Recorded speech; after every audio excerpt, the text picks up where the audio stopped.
আসসালামু আলাইকুম। আমরা হাজির হয়েছি প্রফিট এবং লসের কমন কিছু ম্যাথ নিয়ে। তো প্রথম অঙ্কে চলে যাব সরাসরি। By selling an article for টাকা 100 ওয়ান গেইনস টাকা 10। মানে পার্টিকুলার একজন পার্সন 100 টাকা দিয়ে একটা জিনিস বিক্রয় করলো, তাতে তার লাভ হলো 10 টাকা। এখানে কিন্তু মুখে মুখে করে ফেলা যায়। তাহলে জিনিসটার ক্রয় মূল্য কত? জিনিসটার ক্রয় মূল্য হচ্ছে 90 টাকা। কারণ জিনিসটা আমি বিক্রি করেছি 100 টাকাতে, তাতে আমার লাভ হয়েছে 10 টাকা। তাহলে ক্রয় মূল্য ডেফিনেটলি হচ্ছে 90 টাকা। নতুবা আপনি ফর্মুলা দিয়ে করতে পারেন। আমরা কি জানি? আমরা জানি gain equal selling price minus cost price. Gain বলা আছে 10 টাকা, সেলিং প্রাইস কত বলা আছে 100 টাকা। তাহলে কস্ট প্রাইস আমরা কত জানি না, ধরে নিলাম সেটা এক্স, অতএব এক্সের ভ্যালু হবে আপনার কত 90 টাকা। তাহলে পেলাম আমি কস্ট প্রাইস হচ্ছে আমার 90 টাকা। এখন জানতে চাইছে দ্য গেইন পার্সেন্ট ইজ। দেখেন 90 টাকায় আমার লাভ হলো কত? 10 টাকা। 100 টাকায় কিন্তু আমার লাভ হয় নাই, কারণ 90 টাকা আমি ইনভেস্ট করে আমি 10 টাকা প্রফিট গেইন করেছি। এবং লাভ এবং লস হয় সবসময় ক্রয় মূল্যের উপরে। তাহলে কি 90 টাকা আমি লাভ করেছি 10 টাকা, নট 100 টাকায় লাভ করেছি 10 টাকা। কারণ সবসময় লাভ লস নির্ধারিত হয় আপনার ক্রয় মূল্যের উপরে। 90 টাকায় লাভ করলাম আমি 10 টাকা, 1 টাকায় কত? 100 টাকায় কত? সেটাই হচ্ছে আমার গেইন পার্সেন্ট। কত সেটা? 11/9 গেইন পার্সেন্টের আপনি ফর্মুলা দিয়ে করতে পারেন। আমরা জানি কি gain percent equal gain divided by cost price into 100। এখানে গেইন কত? গেইন হচ্ছে আপনার 10। কস্ট প্রাইস কত ছিল? কস্ট প্রাইস আমরা দেখেছি 90 টাকা, ফর্মুলার 100। সেমভাবে 11/9। তো অঙ্ক থেকে লার্নিং কি? অঙ্ক থেকে লার্নিং হচ্ছে কোনো জিনিসের গেইন অথবা লস নির্ধারিত হয় জিনিসটার ক্রয় মূল্যের উপরে।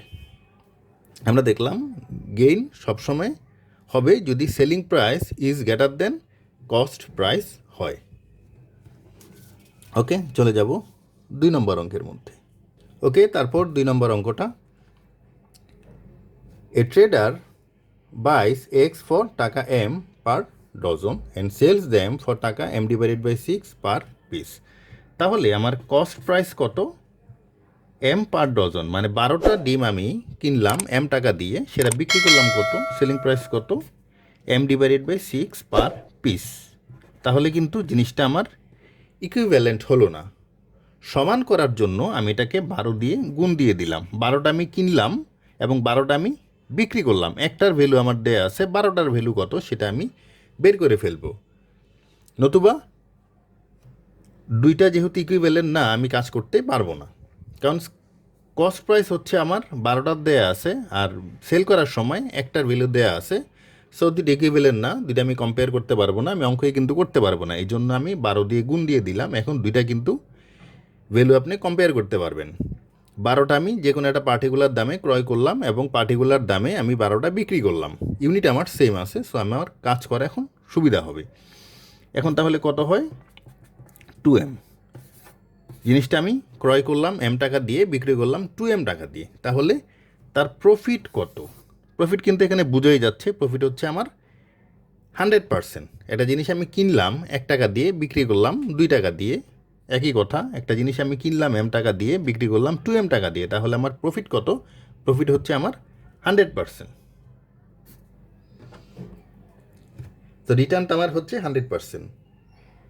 অনেকে আপনি বলতে পারেন যে এখানে তো 200%, m এর ডাবল হচ্ছে 200%। এখানে কিন্তু আসলে প্রফিটের কথা বলা হয়েছে। টোটাল রেভিনিউ হয়তো বা 200%, কিন্তু আপনার প্রফিটের কথা বলা হয়েছে। কারণ হচ্ছে একটা এম, এই 2m এর মধ্যে একটা এম কিন্তু আপনার ইনভেস্টমেন্ট, আর বাকি যে এমটা থাকে সেটা হচ্ছে আপনার প্রফিট। সো আনসার হচ্ছে আমার অপশন ডি। চলে যাব 3 নম্বর অঙ্কের মধ্যে।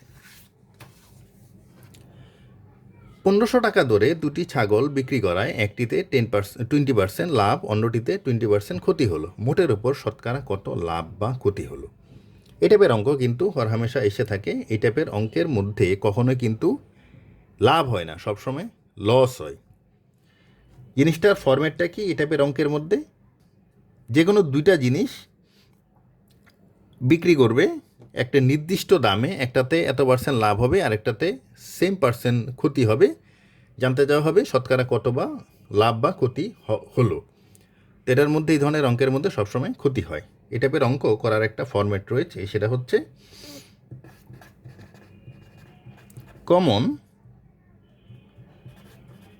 Gain or loss percent divided by 10 whole square. তাহলে এখানে কমন গেইন অর লস কত? 20%।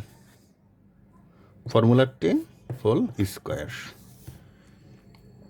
স্কোয়ার যদি আমি দুইটার মধ্যে অ্যাপ্লাই করি সেটা কত?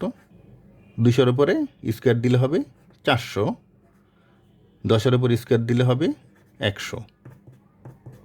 তাহলে কত হচ্ছে? 4% লস। প্রথমে আবার বলে নিচ্ছি, এই ধরনের অঙ্কের মধ্যে সবসময় ক্ষতি হবে। আর ফরম্যাটটা হচ্ছে common gain or loss percent divided by 10 whole square. Just calculate করলাম, 4% লস হলো। আপনি বলতে পারেন যে এটা তো 4% লাভও হতে পারে। না, এটা হচ্ছে একটা থিওরিটিক্যাল প্রমাণ রয়েছে, এটা 4% সবসময় লসই হবে। তো ক নম্বর হচ্ছে আমার সঠিক অপশন। চলে যাব 4 নম্বর অঙ্কের মধ্যে। টাকায় 3টি জিনিস ক্রয় করে টাকায় 2টি জিনিস বিক্রয় করলে শতকরা লাভ কত হবে জানতে চাওয়া হয়েছে। মানে কত পার্সেন্ট লাভ হবে সেটা আসলে আমাকে ডিটারমাইন করতে হবে। এই ধরনের অঙ্কের মধ্যে প্রতিটার ক্রয় মূল্য কত বললো এবং প্রতিটার বিক্রয় মূল্য কত বললো সেটা আমার আসলে প্রথমে বের করে নিতে হবে।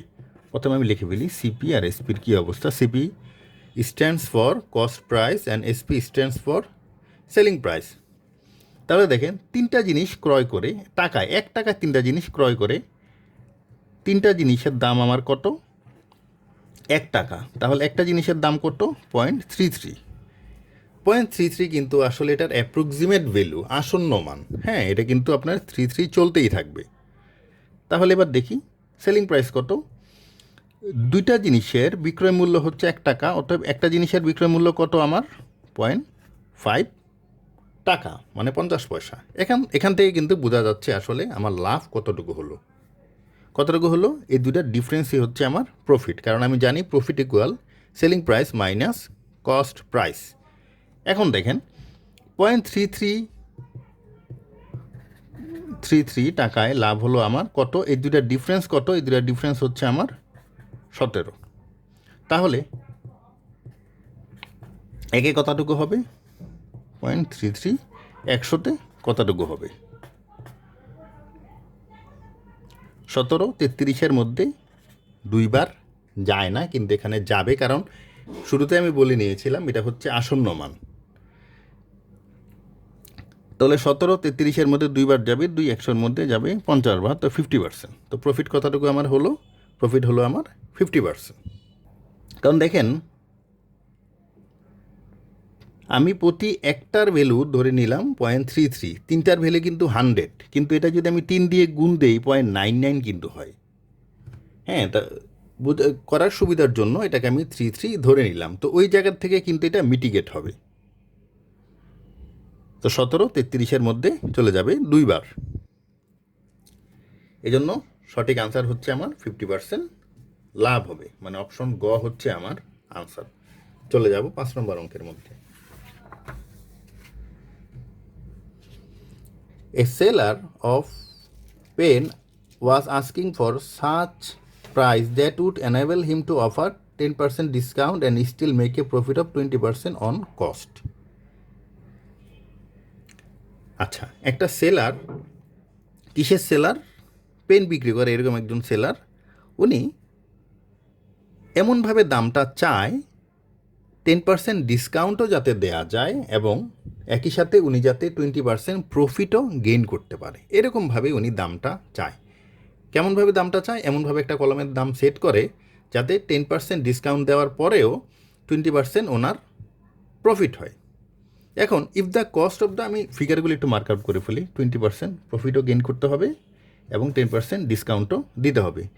If the cost of a pen was taka 30, what was his asking price? এখন কস্ট প্রাইস আমার কত দেয়া আছে? কস্ট প্রাইস হচ্ছে আমার 30 টাকা দেয়া আছে।